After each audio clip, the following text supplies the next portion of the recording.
Assalamualaikum warahmatullahi wabarakatuh.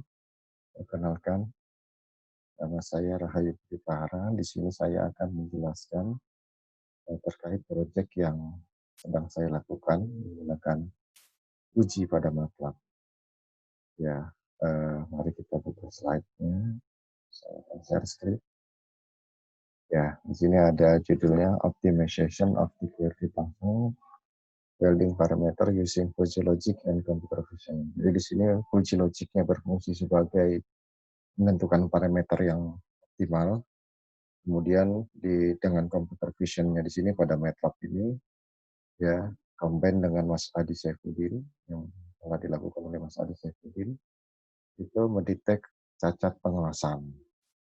Oke, selanjutnya saya akan menjelaskan ini adalah welding parameter yang akan saya ambil di mesin TIG atau tungsten ingot gas, ada ampere, ada flow rate gas, dan welding speed. Nah, ini adalah spesifikasi material daripada benda kerja yang akan saya lakukan pengelasan, yaitu materialnya adalah matte steel dengan tipuan SPCG 250 dengan ketebalannya adalah 0,8 mili. Ini ada spesifikasi material, ada chemical composition, dan juga mechanical properties-nya. Kemudian saya akan melanjutkan lagi. Nah, ini ada parameter yang telah ditentukan. Saya di sini membuat tabel, ada ampere, flow rate gas, dan welding speed. Kemudian saya tentukan ada level low, medium, dan high. Ya, kemudian ada proses stick. Kemudian ada produknya itu adalah hasilnya. Ini sebagai input yang parameter 3 ini sebagai outputnya. Produk itu NG atau OK. Kemudian parameternya itu ada medium level, ada ampere high itu welding speed low, ampere low, welding speed high. Nah, di sini saya akan langsung mencoba memasukkan ke dalam Fuji. Ya, kita klik Fuji dulu di MATLAB. Setelah buka MATLAB itu kita ketik Fuji, memanggil, dan enter. Di sini ada sudah keluar Fuji Logic Design Untitled-nya. Kebetulan karena di Fuji ada dua ya, ada Mamdani dan Sugino. Kebetulan saya menggunakan Mamdani di sini. Ya, kemudian akan saya panggil file yang telah saya buat, ya, project itu. Kemudian saya akan panggil, dia file-nya ada di depannya. Kemudian ada parameter yang pengelasan di sini. Saya tutup coba ya. Saya akan lanjutkan proses yang di sini. Nah, di sini input ya. Selanjutnya setelah terpanggil di sini kita akan merubah input parameter. Di sini ada masukkan inputnya itu dengan cara new phase. Ya, kemudian kita pilih edit variable di sini, add variable, kemudian input, kemudian masukkan ampere, gas flow rate gas, dan welding time. Nah, kemudian setelah itu kita masuk seperti ini sama ya. Kemudian dirubah ada ampere di sini ya, yang di sini yang di tanda merah ini bisa tergantung kita ubah mau apa aja. Ya, kebetulan di sini saya memasukkan inputnya ada ampere, gas flow rate, dan welding time. Di sini dirubah. Kemudian kita akan rubah lagi dalamnya, kita akan setting sesuai keinginan kita. Bukan keinginan kita ya, sesuai apa spesifikasi yang kita harapkan. Tadi ada low, medium, dan high. Ya, di sini ada saya buat itu 30 ya. Untuk low-nya di bawah 30. Kemudian saya setting di angka 30. Di sini ada setting parameternya 0, 0, 30, dan 50. 0 di sini 0, kemudian 0 lagi, kemudian 30, puncaknya, kemudian bawahnya 50. Nah, range-nya itu saya buat 0 sampai 100 untuk ampernya. Ya, kemudian di mediumnya saya setting antara 30, 40, 60, dan 70. Di sini 4, 60, 60, 70 kita masukkan dalam medium. Ya, range-nya tetap sama. Kemudian yang high-nya itu saya setting di sini masukkan parameternya tuh 50, 70, ya, 70, 100, dan 100 di atas. Seperti itu. Kemudian kita masuk ke gas flow rate. Ya, settingannya seperti apa, gas flow rate. Kemudian sama sih, tidak beda jauh. Kita buat ada low, ada medium, dan high. Cuman mungkin beda nilainya saja. Ada 0, saya setting di sini kebetulan 0, 0, 5, dan 12,5. tengahnya. Range-nya saya atur 0 sampai 25. Kemudian welding time juga sama, saya atur seperti itu, ada cepat karena dia mengandung kecepatan ya, melas dengan kecepatan. Welding speed ada cepat, sedang, dan lambat. Saya setting di sini cepatnya itu 0, 0,5, 0, 0, 5, dan 12,5. Karena saya setting di sininya adalah transformer level ya, tipe of RF-nya. Kemudian sama, sedang, dan lambat. Nah, kemudian di sini step created of rule. Saya di sini merubah untuk setting rule-nya. Saya buat rule-nya di sini.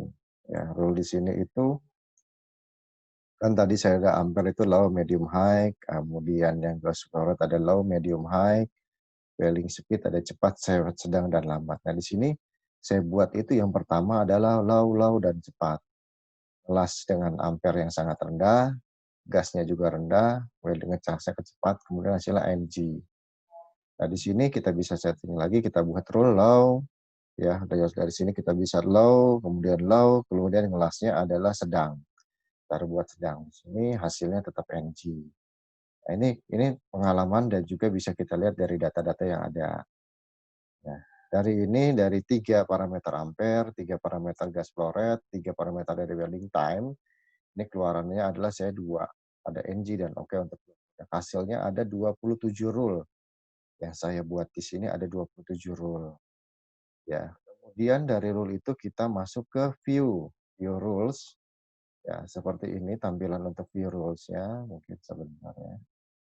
Nah, ini ya, sama seperti itu. Nah, ini kita bisa set ya, hasilnya di sini ampere 50 dengan nilai 50, kemudian gas flow rate-nya 12,5, kemudian welding time-nya dengan 12,5, itu mencapai 87,6. Jadi, dengan ampere 50 itu sebenarnya sudah cukup, tapi diikuti dengan gas flow rate 12,5 bar, kemudian dengan kecepatannya adalah 12,5 detik. Itu bisa kita catat hasil yang 87. Tapi, kalau gas flow rate-nya di bawah 10, kita buatnya kita bisa gerakin ya, kita buat geser atau kita buat setting di sini, input, tapi lebih enak sih kita geser-geser aja. Misalnya 8, gas flow rate-nya 8, welding time-nya 12,5, tapi ampere 50, hasilnya akan lebih dapat nilai poinnya adalah 49,5. Nah, di sini juga mempengaruhi nih. Nah, kenapa, di sini saya mencoba dengan puji biar hasilnya bukan hasilnya ya, biar tidak terlalu banyak material atau consumable yang terbuang. Dari sini bisa kita lihat. Nah, kalau misalnya, gas flow rate kita naikkan menjadi 13 lah atau 12,5 seperti tadi, 12, kemudian welding time kita turunin, kita lihat hasilnya. Tetap ya, jadi keterkaitan ini sangat mempengaruhi antara welding speed, gas flow rate. Kemudian kalau ampere kita naikin gimana dengan rendah? Nah, ini kan lihat hasilnya, tetap hasilnya kita naikin ampere 70, welding time-nya rendah, gas flow rate-nya tinggi, dia tetap welding. Jadi antara kecepatan kelasan itu tergantung daripada ampere juga mempengaruhi gas flow rate juga. Jadi ya, itu yang bisa saya sampaikan. Kemudian untuk grafiknya di sini bisa kita tampilkan, untuk, surface-nya seperti ini tampilannya. Tampilan seperti ini. Nah, ini bisa diketahui dari ampere 80 ya, ini kualitas hasilnya 80 ya. Bisa dilihat dari sini ada ampere, semakin tinggi ampere juga bisa mempengaruhi hasil yang baik.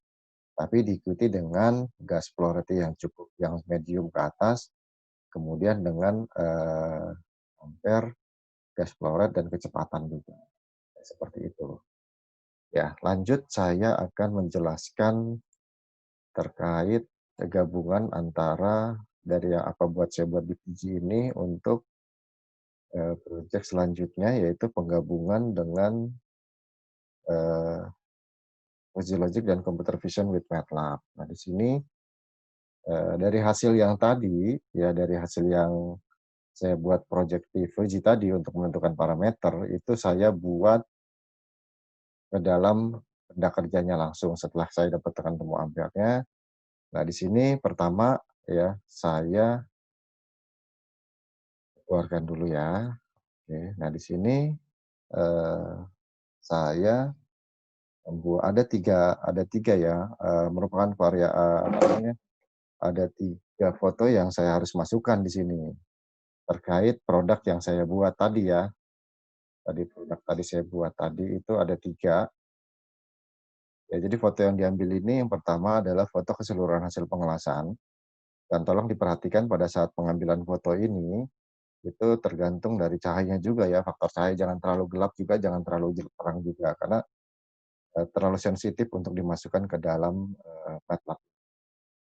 Nah, seperti itu. Kemudian, ada fotonya 3, ada benda kerja utuhnya, kemudian ada untuk pengambilan posisinya, kemudian ada gambarnya saya buat 2 di sini, tapi nanti saya akan ambil adalah 1.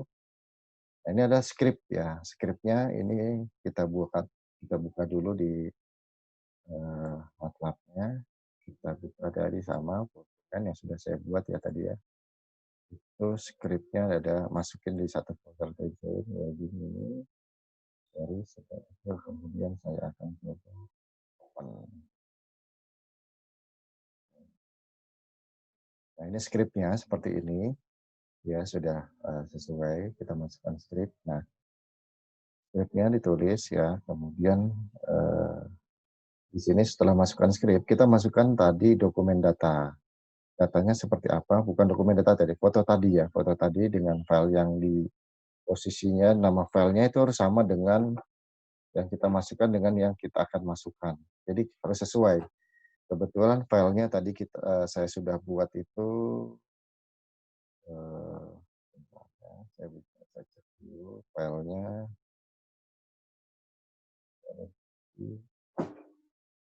kemudian saya ada di dokumen sini, kemudian saya ada di MATLAB. Nah, ini harus sesuai dengan yang ada di sini yang kita save ya. Yang kita save di situ tadi, di dokumen tadi, ya. Ini ada kebetulan saya langsung buat kasih nama porosity, ya. Kemudian saya di sini adalah objek, kemudian well titiknya. Kemudian, ya setelah kita save dan perhatikannya adalah karena detection gambar di sini mohon diperhatikan adalah dalam pengambilan gambar ya, dalam kondisi pecahan sama ya. Jadi saya bilang tadi di awal untuk pengambilan gambar tolong, tetap disesuaikan dengan pencahayaan yang sama, tidak boleh berbeda. Ya, kita lanjut. Step berikutnya adalah kita membahas tentang menjalankan skrip per step bagian ya, per each atau per setiap bagian, ya untuk lebih yang pertama ini ya, pertama di sini, ini kita run ya, untuk lebih mudahkan proses di atas, klik run ya untuk memulai proses ya. Kemudian jalankan pilihan menggunakan skrip per bagian. Jadi di sini kita bisa lihat nih, langsung nongol seperti ini ada figur 1 dan figur 2.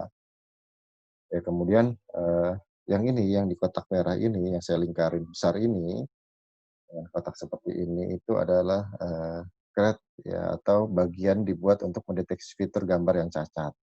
Kemudian untuk yang ini, kotak kecil di dalamnya kotak besar itu adalah dibuat sesuai dengan nama, ya, dengan nama file. Di sini saya buatkan karena ada RGB, gray file gitu kan ya, kita ketik di sini. Kemudian di sini adalah section 1. Kemudian kita lanjut ke step kelima. Step kelima di sini adalah yang menentukan di sini 200 ini ya, seperti ini di sini ya. Ini adalah menentukan, eee, beberapa fitur terkuat yang akan dibawa sistem. Semakin tinggi nilainya, maka semakin tinggi spesifikasi yang didapat untuk mendeteksi target pada gambar. Ya, di sini ada 200 poin, kebetulan saya tulis di sini 200, di sini terlihat seperti ini gambarnya, ya. Kita bisa lihat di sini script, ya, kemudian bisa kita lihat juga, kita samakan juga. Di sini terlihat yang tadi ya, pertama sini gambar, kemudian kedua seperti ini, ya. Kemudian ini ya, yang tadi saya bilang tadi ya, keluar di step kelima, seperti itu. Ya, ya, step-stepnya, ya, ini step kelima dari gambar yang tadi ini sudah keluar. Ya, oke, kita lanjut ke stage 6 berikutnya. Ya, nah di sini, akan terdetek deteksi area cacat. Karena di sini sudah ada titik-titik tadi ya di step 5, ini ada area-area titik yang dilingkarin hijau sama MATLAB tersebut. Nah, di sini akan mematchingkan dengan produk yang saya foto aslinya yang full ya, full tanpa tanpa saya crop dan tanpa saya potong. Itu ada seperti ini dia, figur 4 ini. Seperti ini, linear image ya. Jadi dia akan meng-image, oh cacat yang ada di sini, yang tadi di sini itu akan ditarik ke sini, seperti itu. Ya, jadi membaca, menghilangkan, masih termasuk data noise di sini ya, masih banyak lah. Kemudian kita lanjut ke step 7. Step 7-nya itu tadi merupakan tahap terakhir dari proses deteksi. Jadi di sini bisa kita lihat untuk step 7-nya itu dari script di sini nomor 34 ya, di 33 sampai 38 ini ya, step 7 itu tahap terakhir dari proses deteksi ya, detect fitur kecocokan dengan proses filter. Di sini ada di figur 5. Ini ya, setelah difilter tadi yang gambar keempat ini sebelum difilter ya, masih initial matching, kemudian difilternya di nomor 5, initial patch. Ya, ini seperti ini. Kemudian kita masuk lanjut ke step 8, itu ada di script 41, script 41 di sini ya, sampai dengan terakhir ya, script terakhir itu yaitu adalah hasil akhirnya, ya. Kemudian dia akan memblok warna hijau. Nah ini, dia memblok warna hijau di sini. Nah, ini adalah area yang banyak cacat sebenarnya, ya, area ini. Jadi dari manual, dari hasil benda kerja terlihat ya, tapi bukan hanya yang terlihat besar ini, yang kecil-kecil juga terlihat dengan banyak di situ. Kemudian, ini bisa kita coba saya close dulu untuk dia jalan secara otomatis ya, kita akan coba. Nah, kemudian saya akan coba run step setelah 9 ini. Nah, dia sudah mulai bekerja sendiri. Jadi setelah run, advanced-nya itu udah mulai seperti ini. Ya, sampai akhir dia matching-nya. Ini akan ketahuan di area sini. Ya, dan di sini step 9 itu kita masukkan tadi ya, run, kemudian add untuk menjalankan secara otomatis. Kemudian jangan lupa meng-save atau menyimpan. You may save your image. Artinya adalah jangan sampai kalian lupa save-nya dia harus satu folder dengan .m file in folder dengan satu folder. Ya, saya buatnya kebetulan di sini masuk ke dalam T-Join saya buat, kemudian saya masukin ke dalam sini semua. Ya, jadi itu yang project yang saya lakukan dari hasil pengelasan. Pertama menentukan parameter menggunakan fuzzy logic, kemudian saya menggunakan computer vision untuk mendetek cacat. Di sini saya combine dengan project Mas Adi yang menggunakan computer vision. Ya, jadi ini hasilnya bisa dilihat ya, ada figur satunya seperti ini. Ya, kita masukkan fotonya dulu, kemudian figur 2-nya adalah foto kesempurnaannya, kemudian figur 3 beberapa terdetek cacat, ya kan. Kemudian figur 4-nya dia akan match dengan produk yang tadi keseluruhan hasil sempurnanya. Kemudian dia akan hilangkan filter atau noise, ya. Kemudian terakhir adalah dia membaca, ini dia akan area yang dibaca sama dia adalah area sebelah sini. Tuh. Oke, terima kasih dari saya. Semoga bermanfaat bagi teman-teman yang akan melakukan project menggunakan Fuji Logic ataupun computer vision. Wabillahi taufiq wal hidayah. Assalamualaikum warahmatullahi wabarakatuh.